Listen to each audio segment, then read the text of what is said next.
বাড়িতে রান্না হয়েছিল পমফ্রেট মাছের সর্ষে পোস্ত দিয়ে ঝাল।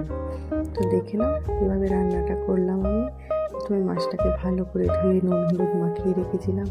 এরপর মাছটাকে ভালো করে হালকা করে একটু ভেজে নিয়ে তেলের মধ্যে কালো জিরে কাঁচা লঙ্কা ফোড়ন দিয়ে একটু পেঁয়াজ ভেজে নিলাম।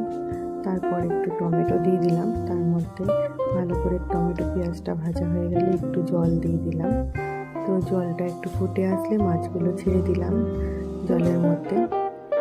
মাছগুলো জলের মধ্যে দিয়ে 10 মিনিট ঢেকে একটু ফুটে আসলে তারপর সর্ষে পোস্ত বাটা দিয়ে সামান্য একটু কাঁচা লঙ্কা কুচি, যারা একটু বেশি ঝাল খাও তারা সামান্য একটু কালারের জন্য একটু সামান্য লঙ্কার গুঁড়ো দিতে পারো, তো কালারটাও ভালো আসে এতে।